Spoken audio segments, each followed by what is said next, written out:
Swayam Prabha. Digital India. Educated India.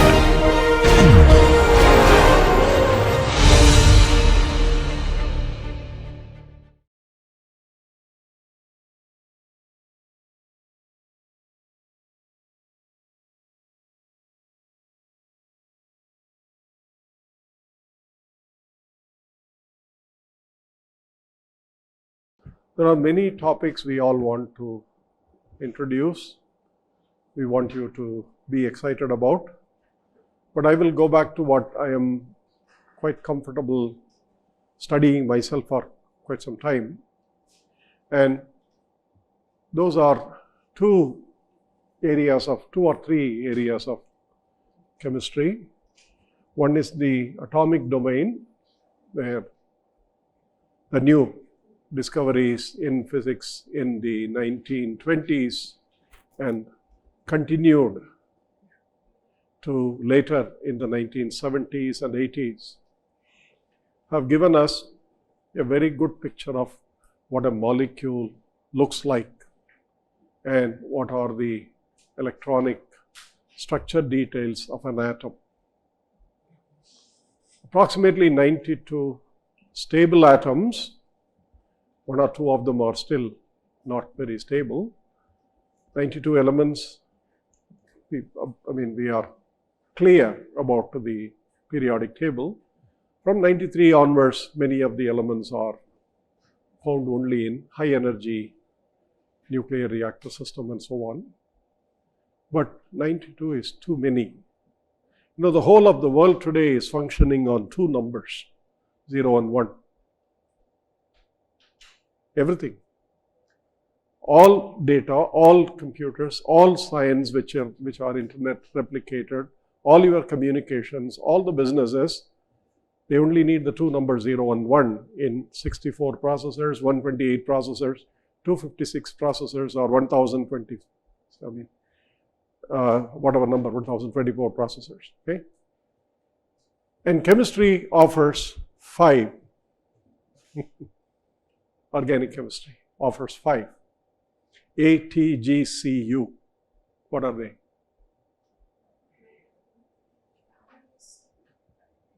DNA and RNA, the base units, okay? The nucleic acids. And inorganic chemistry offers you 92. Okay? Now, therefore, it is left to our imagination to build a world which takes into advantage all these things. If 0 and 1 alone can create so much in the last 100 years, I would say about 70 years, since 1950 onwards, when the computers became reality, and one of the earliest computers was actually assembled by a very famous mathematician called John von Neumann, in a laboratory called the Princeton Advanced Study Institute. He called it as MANIAC. And then there were many other computers after the transistor was discovered and the very large integrated circuits became the phenomenon, and the chips started coming in, micro level chips. Gordon from the Intel, Gordon Moore, came up with a law that every 18 months, the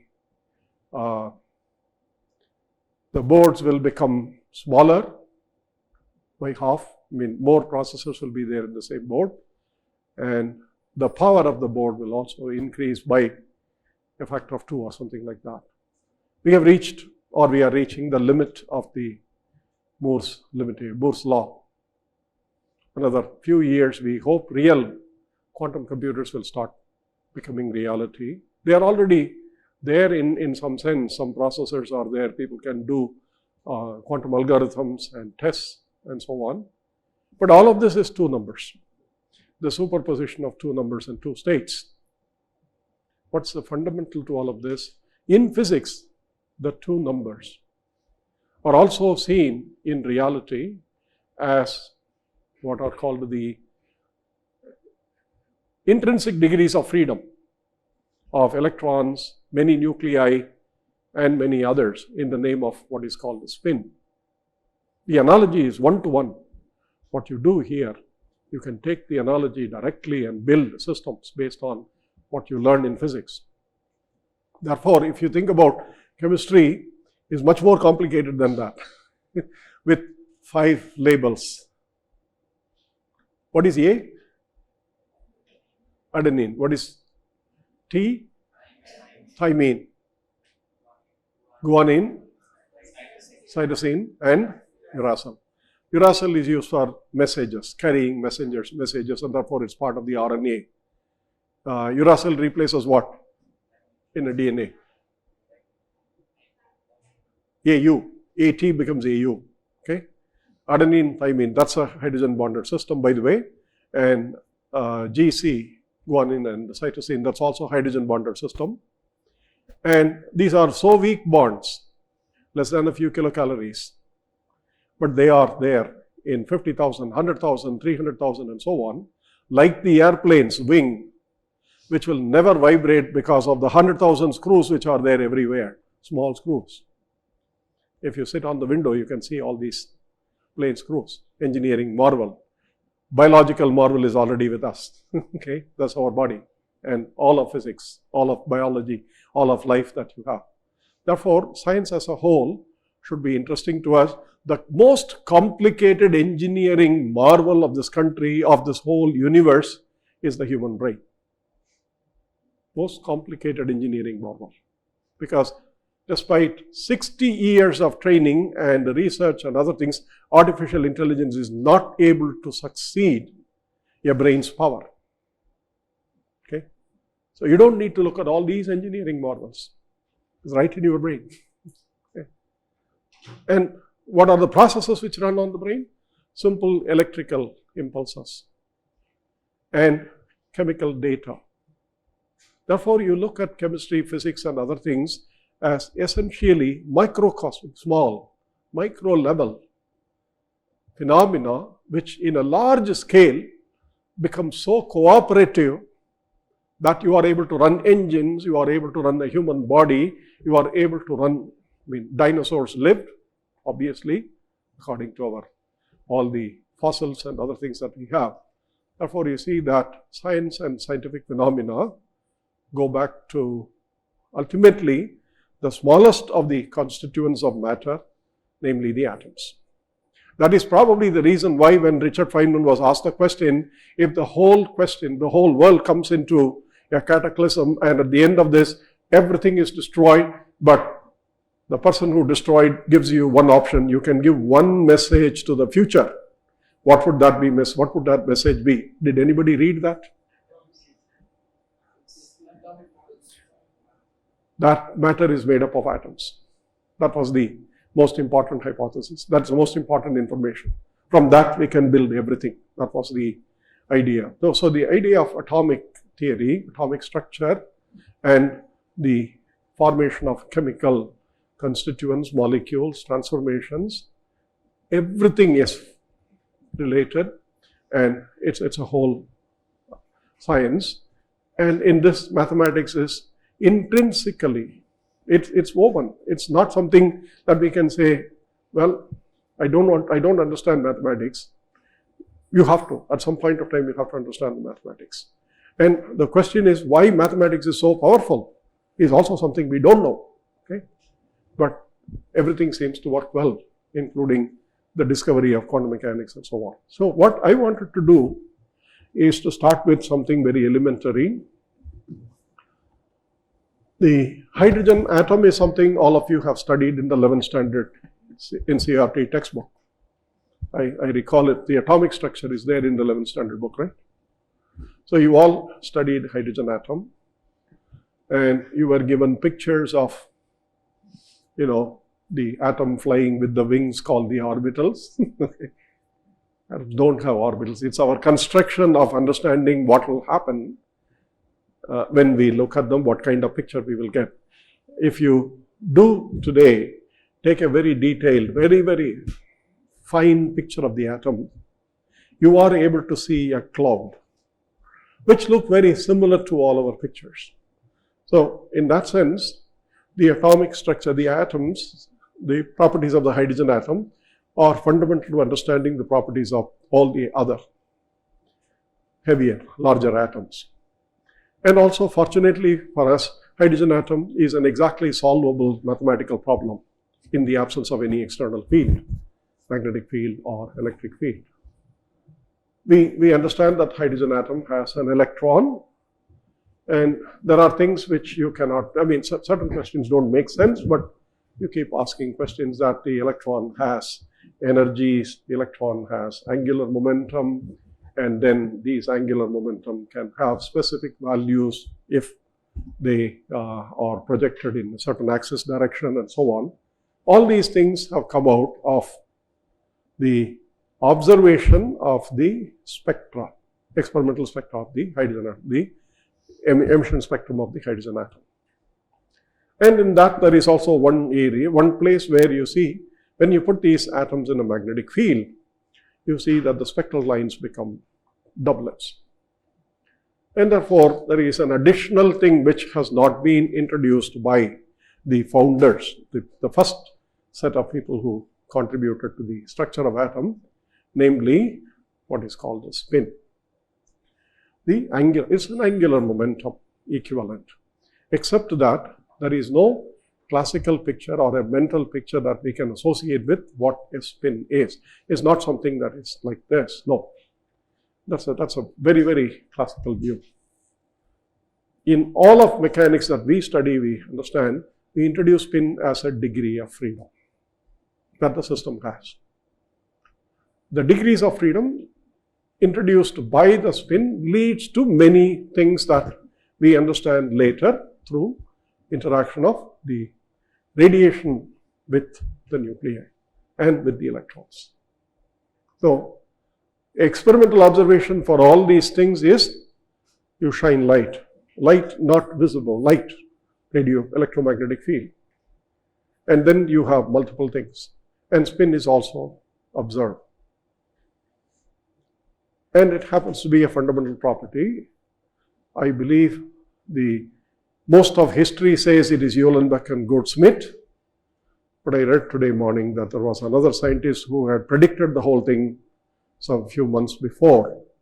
His name is not cited. You will look at the internet to find out the name of that scientist. But George Uhlenbeck and Goudsmit discovered the degree of freedom, which is very important in chemistry.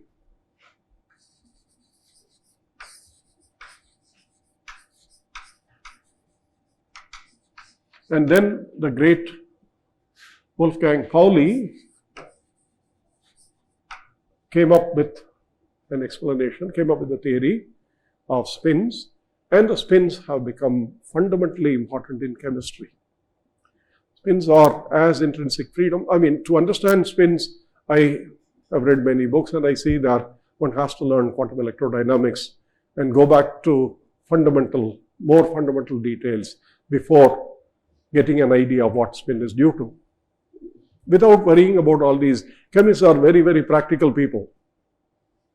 It may be something has a property, but what can we do with it? And chemists are much more open-minded about making money using all the discoveries and ideas, and biologists are even better. And of course, medical profession goes to the top of all of this. Okay? All discoveries should eventually lead to something that gives the world a benefit and the individuals who discover. So if you look at it, the chemists are obviously more interested in using the property as much as possible and discovering the chemical world much more effectively. The most famous part of the spin, which the chemists use, is in an experiment called the magnetic resonance.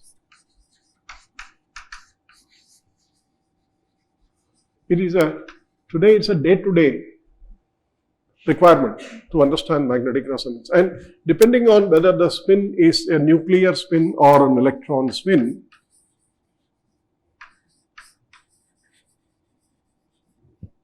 it is nuclear magnetic resonance or electron paramagnetic resonance, electron spin resonance. The differences are, there are substantial differences, but the techniques are common. And the resonance here is the interaction of the magnetic component of the electromagnetic radiation, the oscillating magnetic component of the electromagnetic radiation with the magnetic properties of the nuclei or the electrons. The interaction of the electric component, oscillating electric component of the electromagnetic radiation with the electrical oscillations which are there in the molecule, dipole moments, quadrupole moments, and electronic moments, all these things, that becomes optical spectroscopy. Usually these are things that one studies as we go along. But let us look at the spin as a whole. In a separate lecture, maybe tomorrow or later, I'll tell you the story of the spin, and that it is quantized to specific values was due to the experiment by two people, Otto Stern and another person called Gerlach, who was his associate. Stern and Gerlach came up with a beautiful experiment, and the outcome baffled them. Finally, they came up with a very fantastic explanation. And my colleague in the department here, former colleague, he's retired now, Professor Chandrakumar, had given a fantastic lecture on the Stern-Gerlach experiment. Okay? I'll search for the video and make it available for you to read, to listen to. He goes back to the history of how spin comes out as a quantum mechanical phenomenon, as a quantized quantity.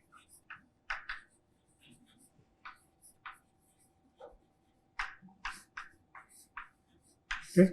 And for chemists, more than all the finer details, what can we do with this quantized quantity? People were trying to use the idea of spin to study a spectroscopy, a resonance phenomenon. You know, what is a resonance? What's a resonance? How do you define? In general, when you say resonance, what do you mean? What is resonance? Okay, that's from the organic chemistry. We're talking about structural stereochemical resonances. Yeah, that's a different context. Here, in terms of electromagnetic radiation and these properties, what do we call as a resonance? Physically similar phenomena, and if they are in contact, and if they are brought together, if the phenomena are brought together, something like that. Okay, reasonably close. Anybody else? Okay, now you shine light and you see colors, right? What is happening? Why do you see colors and why sometimes you don't see colors? Two harmonic oscillators, sir is here. Two harmonic oscillators, put them in, and identical length and identical mass. Oscillate, start the oscillation of one harmonic oscillator. What happens after some time? Why does it happen? The energy flows between the two systems and it's conserved. The total energy remains the same, but the energy flows between one system and back. Okay? When you shine radiation, the energy of the radiation matches a certain change that happened that can be also measured. See, all molecules are supposed to have fundamentally they are supposed to have what are called quantized energies. They are not having any arbitrary energy. If we measure them, we will measure only specific energies.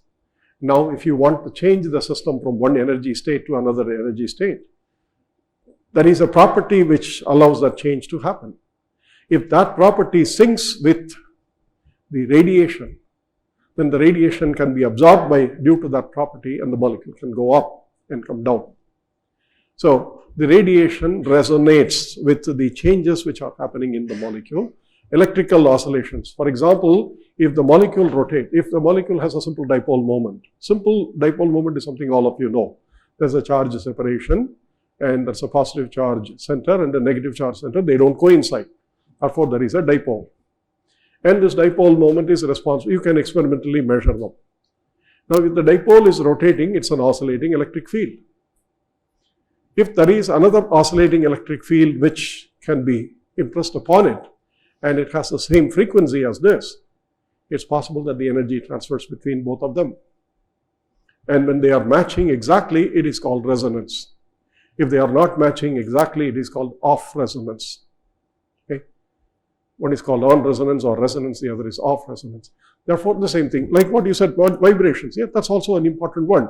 Molecules vibrate with a certain frequency.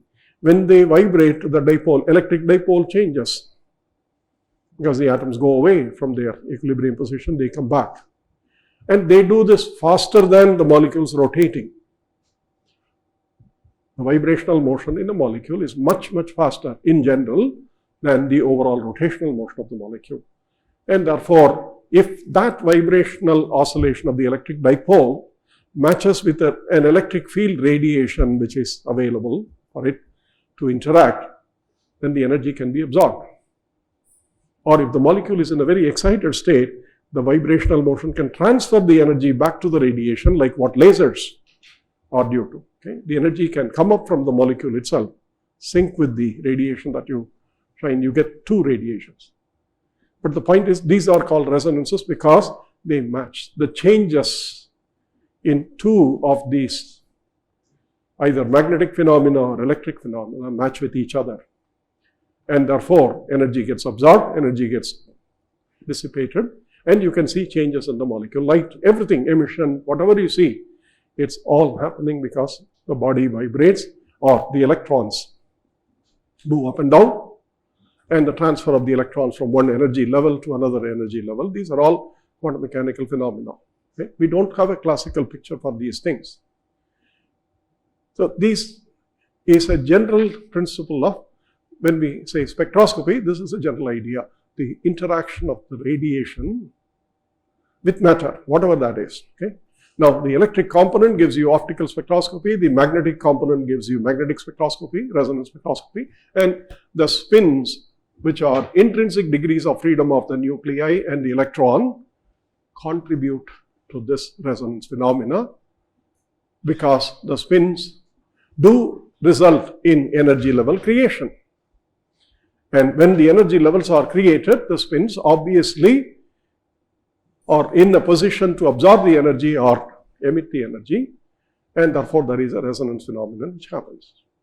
But unlike a typical optical resonance spectroscopy, where you shine light and then the molecule absorbs it, to observe spin resonance, you must first create an energy level difference between the two or three, whatever number.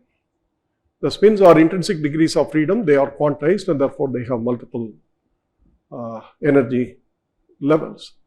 But they are degenerate, they are one and the same, unless you have an external stimulus. The external stimulus is an external magnetic field. Once you put a magnetic field and put the nucleus inside the magnetic field, the spins result in the interaction of the magnetic moment of the nucleus with the external field, and then energy level differences appear. So, a population difference, lower energy, higher energy population difference, is created by an external magnetic field. It's the fundamental requirement. You go to any magnetic resonance laboratory, there will be huge coils, magnetic fields. These are needed in order for the nuclei to have different magnetic energies. Now, they have different magnetic energies. Some of them have lower energy, some of them have higher energies. How many have lower, how many have higher? That all depends on statistics. That all depends on the interaction between the molecules, between the nuclear spins. But assuming that we have an equilibrium, everything, whatever change that is happening one way is happening in the other way also, so that there is no net change. When we have an equilibrium between these energy levels, you see that the number of nuclei in the higher energy level is always less than, even by one number, one nucleus, always less than the number in the lower energy until you saturate them by shining that radiation. Okay. So we have a population difference in the field, in the presence of a magnetic field. Until now I have not written any mathematics. We'll do that later. But try and understand to have a simple picture. Therefore, if there is an energy difference, now you can use another external radio frequency, another oscillating field, because now you have a difference. So if you have radiation which matches that gap, and if it shines on the nucleus can go from the lower energy to the excited energy. But to do that, you must first have these differences. Static magnetic field in the laboratory achieves that. So you need two magnetic fields, a static magnetic field and one to induce the resonance. For absorption, you need another changing magnetic field, which is a frequency, magnetic field frequency. And what does it interact with? It interacts with the magnetic dipole. And therefore, you see oscillations happen. And nuclei absorb energy, they give the energy back. All these things were postulated early on when quantum mechanics was known, that the spin is a fundamental property for the nuclei, was already known to Pauli and others. But then later on, when the nuclear magnetic moments were discovered, when the neutron magnetic moments were discovered, then people started worrying about molecules having nuclei with magnetic moments. Therefore, we must be able to measure them. We must be able to see changes. So people started doing experiments. And none of these experiments initially gave the result of a resonance. None of them. 3 experiments were reported by a very famous Dutch physicist, all 3 of them on the failure to observe magnetic resonance. Okay, published. Very famous Dutch physicist called Gorter, C.J. Gorter. But then there were other physicists who were looking at those things and decided there must be something else, and so they studied the phenomena much more carefully. And then there was this famous physicist in Stanford University called Felix Bloch. And then another one in Harvard University called Edward Purcell. 2 people. They studied the system far more closely with their associates, and they were able to find a resonance phenomenon, measurement, absorption signal. The resonance signal absorption was a very interesting story, which I think Professor Chandrakumar also will tell you. If I have the time to call him, invite him, I would invite him to give a couple of lectures to you. He's one of the best known magnetic resonance spectroscopists in the world, and obviously among the best in the country, even though he's 70 plus. He is the right person to tell you. But Felix Bloch was successful, and the story of his discovery is even more amazing. He's trying to locate in the sense of, let me draw a simple picture. So, you have 2 energy levels, E lower, E upper, magnetic energy levels. It's the simplest system, a system called a spin 1/2 system, in the presence of a magnetic field, H0, okay, which we call as the direction of the magnetic field as the Z direction. Okay. So now you have this difference between them. So you want to shine radiation on it. Typically, spectroscopy is right like that, and therefore the number in the lower level, number in the upper level, number upper is usually greater than the number lower, except for saturation population inversion, which is a very special state for lasers. Okay, in general, in thermal equilibrium, this is what you get. N lower. Oh, I'm sorry. Yeah, this is correct. Yeah, sorry. Yeah, I'm sorry about that. Yeah. Okay, N lower is much larger. Yeah. What is this number? Number of molecules. Suppose you have a sample. You take a small microliter of the sample. In a microliter, suppose 1 liter is 1 mole. Let's assume that the sample weight is such that 1 liter has 1 mole. In a microliter, how many numbers you have? 10 raised to 17 mole, right? 10 raised to 23 is the number for the Avogadro number of atoms or nuclei for 1 mole. 1 is to what? Let's assume HCl. Take HCl, hydrochloric acid. Number of hydrogens in each HCl is 1. So if you have something like 36 grams of hydrochloric acid dissolved in some solvent, 1 liter. So it's 1 mole of hydrochloric acid. Now you take a microliter of that. You'll get 10 raised to 17 hydrochloric acid molecules, 10 raised to 17 protons. Now, all the protons have energy in a magnetic field will be in either this energy or this energy. The number in the lower energy, statistically speaking, if you don't do anything, more molecules will settle down in the lower energy state after some time, and less will be in the higher energy state. Okay? But it's also interesting in its own way. If you don't have the magnetic field, the system has zero energy. Okay? That's a zero energy. Both states will be here. Lower and upper will not have any difference in energy. You put in a magnetic energy into the system. And then what you see is more number of nuclei are in the lower energy state and less in the higher energy state. It looks like you have lost some energy after putting in more energy into the system. Isn't true? Number in the lower energy is much more, and number in the higher energy is a little less. Therefore, what is the total energy of the system? It's less than this. But you have added some energy also. So where does the rest of the energy go? They are not equal. You can say that. Yeah. We'll start with that simple thing. Zero energy is equal. All of them. The moment you put in a magnetic field, some go down, some go up. Okay? This energy is given by a frequency, something called omega naught. Okay? It's a frequency.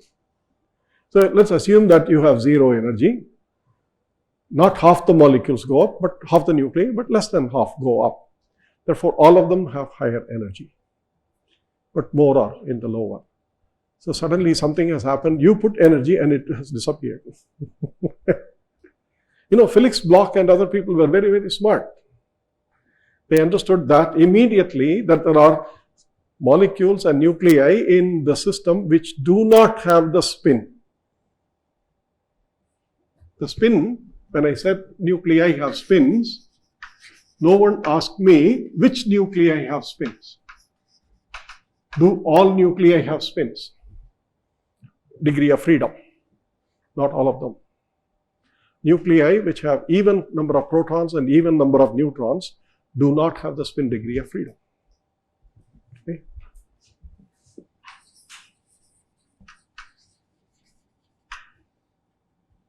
No spin degrees. Freedom.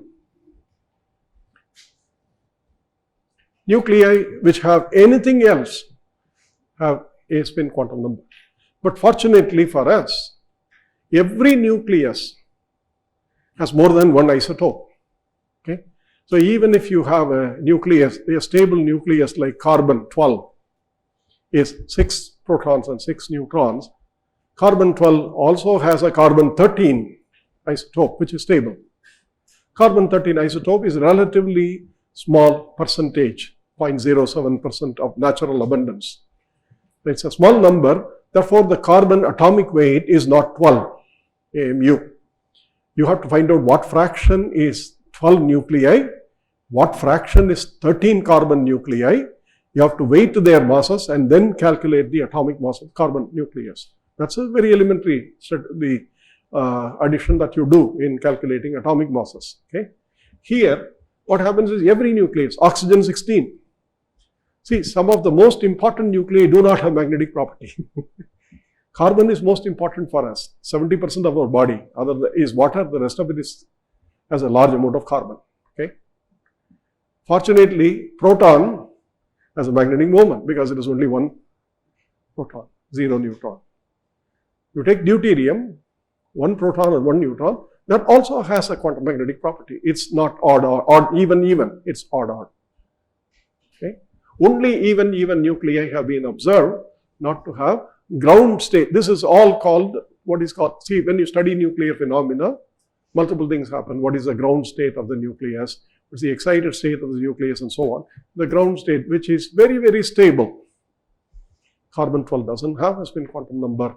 Oxygen 16 doesn't have a spin quantum number. Helium 4 doesn't have a spin quantum number, and so on. Therefore, what happens to this is that when spins acquire energy and distribute themselves in various levels, the energy in excess that you submitted actually dissipates into the system, and the rest of the system In thermodynamics, the way you call system and surroundings, in this field, you call this as spins and lattices. The lattice absorbs the energy, and therefore the system magnetically cools down and establishes a population difference. Now you shine radiation on the population difference. You try to match the population difference by getting all these excess nuclei into upper energy state. So after some time you reach 50-50 saturation. After that you cannot see any resonance, you cannot see any signal. Okay? So this is the phenomenon. This was noted by Felix Bloch very beautifully when he used proton magnetic resonance. He studied proton, water molecule. And proton has the largest spin magnetic moment among all the nuclei. Okay. We'll see those units and dimensions later. Okay? What the magnetic moment is, what property called the gyromagnetic ratio, which is responsible. Other things we can see later. But let's see a picture and a story first, and then put what are called the details into that. Okay? So what Felix Bloch did, or his assistant did, was to set up a coil which generates this frequency, radiation frequency, fixed value. Okay? Some number, 20 megahertz, I don't know the exact number, but some number. So it generates radiation of the same frequency. To create the energy difference, you put the sample in a magnet between the magnetic poles, electromagnets, and turn the power on so that the electromagnets become magnetized, and the magnetic field increases slowly from 0 in a very short period of time. From 0, it reaches a value, stabilizes. And once it stabilizes, it is in that value, and that value corresponds to this energy difference. Okay? If you increase the magnetic field, the energy difference will become even more, because the magnetic energies are proportional to the field that you put in. So the magnetic field is on, the coil sends the electromagnetic field, nothing is seen. Okay? Several days, they tried different configurations. We didn't know what exactly was the electronics in 1946. Definitely there was no semiconductor, there was no transistor, this was all diodes. Okay? All the electronics was built on what people knew at that time. And the magnetic field was also not stable. But then on one day he said, just before closing the lab, Bloch said to Hansen, close the lab, we will go out. Okay. So Hansen shut off the machine. Magnetic field he turned off. But while he turned it off, he was careful enough to watch the oscilloscope where the signal is supposed to come. He was seeing only a flat line. Nothing, no absorption. Suddenly a blip came in for a short period, and then the blip died. Something like that. Otherwise, it was a flat line. Flat line means no absorption. Okay? Electric field is not getting into the system. So Hansen looked at it, and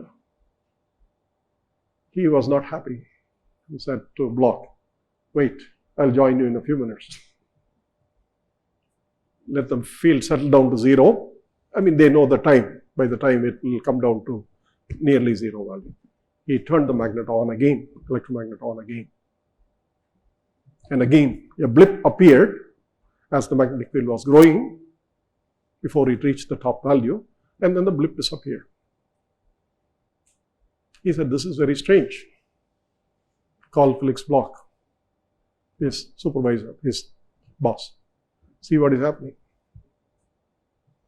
So Bloch looked at it, and he said, repeat the experiment 3-4 times. So they spent a few more minutes turning off the magnetic field and turning on the magnetic field. And they started seeing the blip. Each time when it was turned on, the blip was there, turned off, it was there, but then it did not stay, disappeared.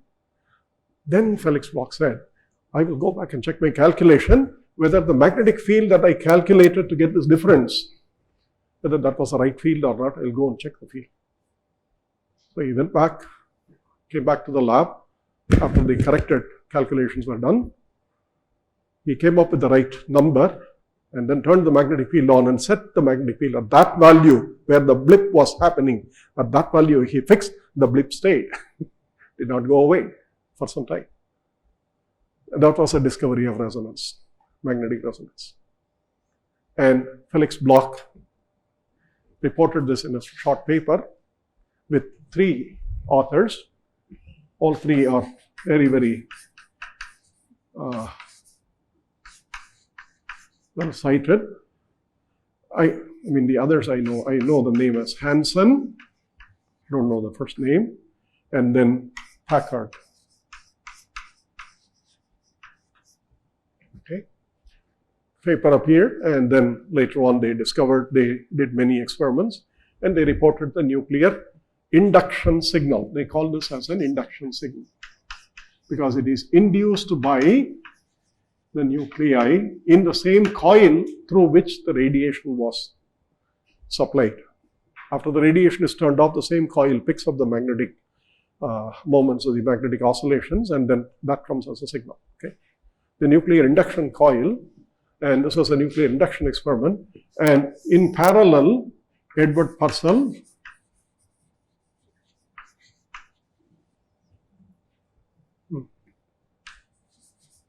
CEL, Torrey, and Pound,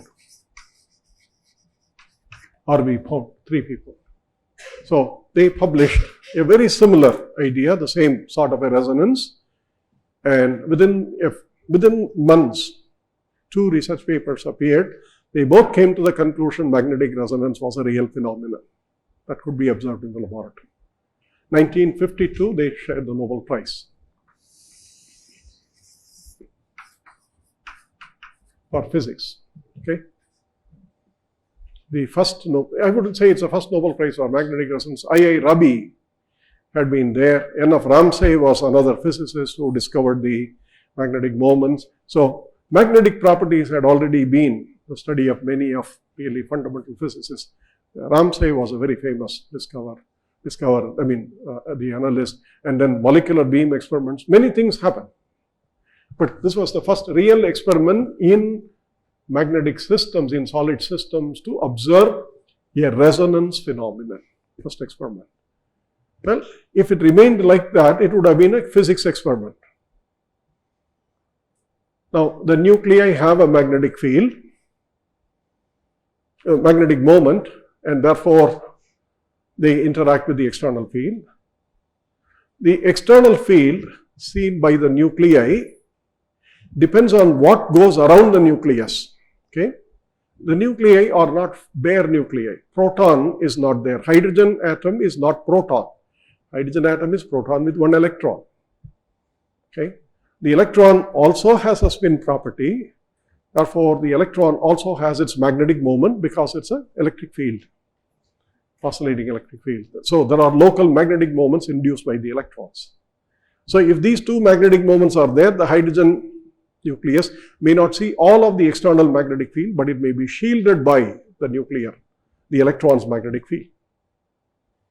It's very simple, like you being shielded by your parents before us. And if your parents are very strong, they will not let you in here. If your parents don't care for you, or they say you go wherever you want, do whatever you want, you are the most de-shielded person. Nuclei are shielded by the electronic cloud for the external magnetic field. Now, if you look at it, different nucleus of the same nuclei in different chemical environment. If we think about very simple example of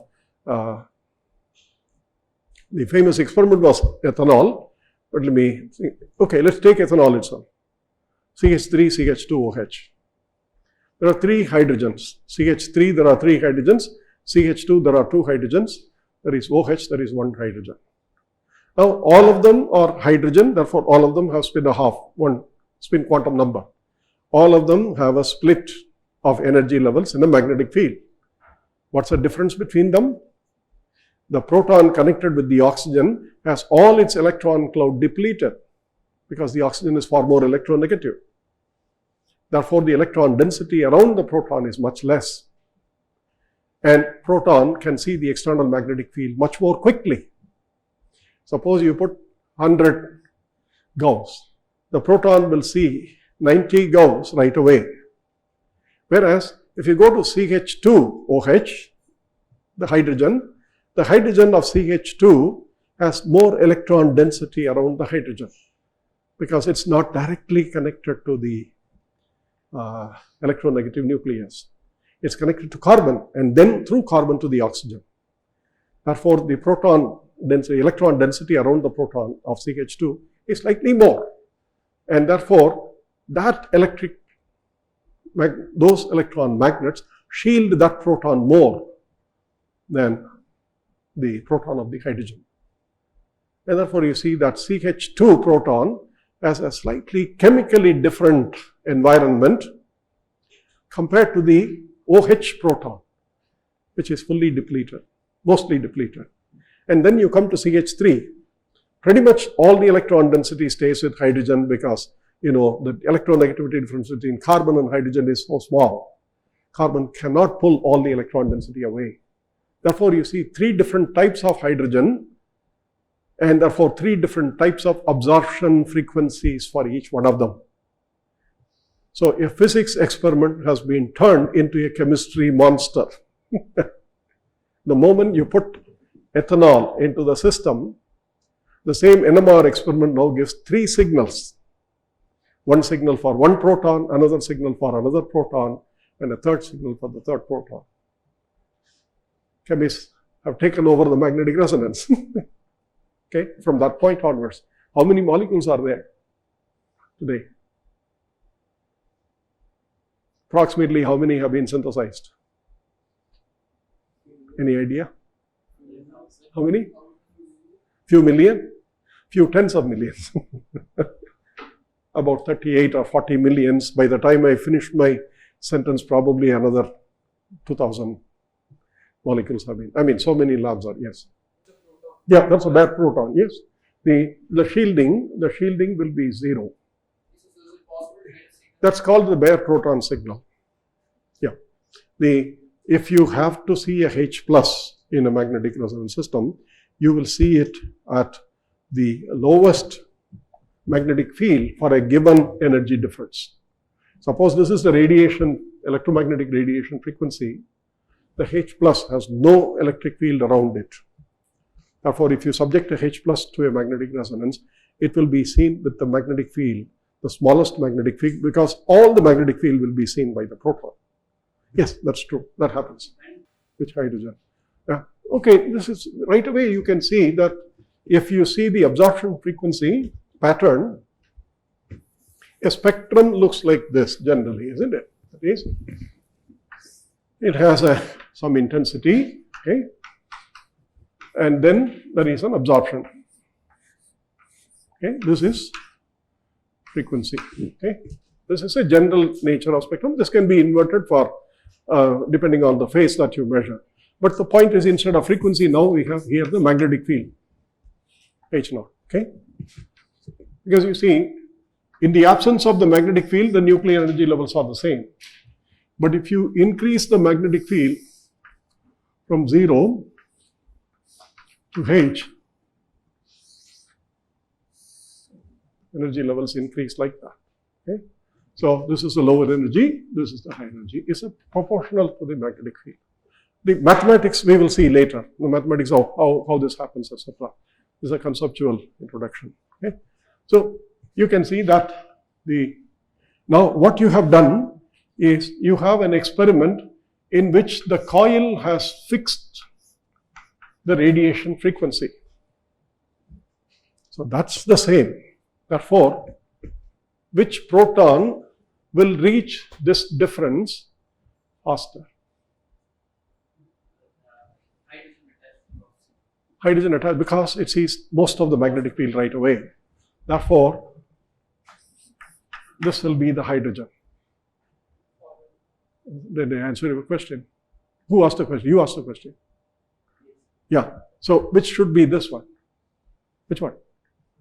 No, what should be this one? So this one should be the CH3. No. This will be the CH3. Well, if it is as simple as that, chemistry is still not interesting. Okay? You only get a structure, linear structure. What is more interesting is that there is further patterns to that. Depending on, no, yeah, we have seen all of them as something like this. We've seen all of them something like this, okay? And that one like this. But there are 3 protons next to 2 protons. And there is 1 proton, and next to it there are 2 protons. Now, if you say that the electron magnetic field can shield the nucleus, and this proton has a magnetic moment, this proton also has a magnetic moment. The magnetic moments can also interact through the electric cloud, the electronic cloud, which is called spin-spin interaction. One nuclear spin interacting with another nuclear spin. Now, if you take that into account, the spectrum is even more complex. It's not one line, one line, one line. The spectrum becomes multiplets. And the multiplets are so easy to understand using a very simple Pascal's triangle formula that is basically binomial expansion coefficients. So easy to understand. Now you see not only the chemical nature, but also which proton is interacting with which proton. Okay? Therefore, you see what is called near neighbor interactions.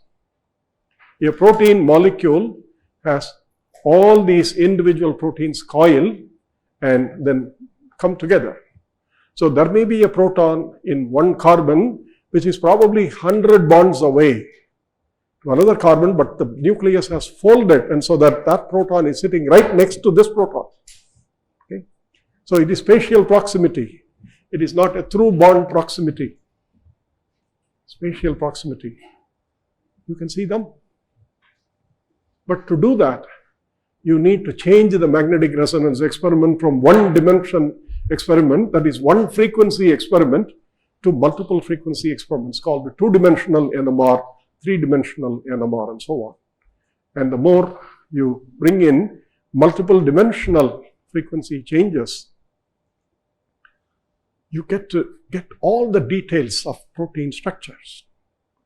The primary structure of the protein through the sequencing, the secondary structure of the protein through the coiling, and the tertiary structure of the protein through the spatial coming together, overlapping. And therefore, you see magnetic resonance then now has way off from the physics domain of an initial experiment. Doesn't mean that the physics has remained. The physicists have other interests using the same phenomena. In the whole of solids, magnetic solids, they study magnetic resonance phenomena in a very different way. But for chemists, this is a real problem of identifying molecular structure. A protein in a one specific configuration is the one which is most effective as a protein for its function. The moment you deconfigure them, you decoil them, the protein loses all its properties. And we call that as a denatured protein. You heat the protein. After some time, the protein loses all its coiling properties and becomes a flat line. All its chemical properties are gone. Therefore, biologically also you see that wherever hydrogen is there, which is pretty much all over the universe, okay, wherever hydrogen is there, you have a phenomenon. You can use a probe with one coil experiment or with parallel 2-dimensional models of NMR or even multi-dimensional. Yeah, all nuclei. We do multinuclear NMR, and I'm only giving hydrogen as a simple example because A, sensitivity for measurement is very high. You can get the signals very strong. B, proton has a very large, proton is widely there in all of the body. The water molecules all over the body constitute about 65% of the body's water. But the water molecules are in different cells. The protons are in different chemical environments. And the lattice surrounding the proton, one cell, the lattice is different from another cell. Therefore, you see that the protons in body They have so many different spin lattice properties, relaxation properties. They have so many different chemical shifts because of the environment. We worry about protons a lot. But carbon-13 nucleus is extremely important for all organic chemists. What do you mean boundaries? Where is the highest point in this? So the magnetic field determines what is the maximum energy separation. So if you apply a larger magnetic field, the energy difference will be more. The original spectrometer in 1952 or 54, the first NMR spectrometer, which was assembled by Varian Associates, I think this is the US company. They had a 20 megahertz NMR spectrometer. 20 megahertz referred to the radiation frequency generated by the oscillating coil, radio frequency field. And therefore the magnetic fields which were required were also very low. Okay. By the time 6 years later, the moment the chemistry was clear that you could see multiple signals, people immediately thought that if you want to detect hydrogens with very small differences in the electric field, and therefore very small differences in the absorption frequencies of the electron, of the nucleus, you must increase the separation between the energy levels, increase the magnetic field. Okay? So the 20 megahertz spectrometer later became 60 megahertz spectrometer, another one, which had a higher magnetic field that could go up to 60 megahertz for the energy difference. You know what we have today? 1000 megahertz experimentally. Probably more in some of the best laboratories. In India, I think there is 2 or 3 institutions have 900 megahertz spectrometer. Yeah, it's very expensive. The magnetic field that needs to support to get to that high level of, this is 900 megahertz frequency for the proton. And this proton 900 megahertz frequency will not be matching with the carbon resonance frequency. Carbon-13 resonance frequency. It will not be matching with the fluorine-19 spectrometry. It will not be the same as deuterium. Each nucleus has different gaps because that's a property called the gyromagnetic ratio. I will talk to you about that in the next lecture or next sometime. The gyromagnetic ratio is a nuclear property that physicists tell us. They measure and tell us. So if you're asking me what is the limit, today it is 1200 megahertz. Okay, that's the limit. See, the rotation or spin is just a name. It doesn't mean it is doing spinning, because that classical visualization of what is a spinning top that you used to play, those things don't come into the picture. We can't have a mental picture of this. So some time ago when I read an article in quantum mechanics, one said about visualization versus visualizability. Quantum mechanics is about visualizability. Classical mechanics is visualization. In addition to, you can model and you can basically picture every one of them with models. You can't do that in the nuclei. So you have to work with concepts and a whole new phenomenon, mathematical phenomena. And you have to take this to the point that when you do an experiment, the conclusions of the experiment match with the predictions based on your theory. That's very important. So experiments and theory go hand in hand in all of physics, particularly in quantum mechanics, and so far we have not seen any exceptions based on what we have understood.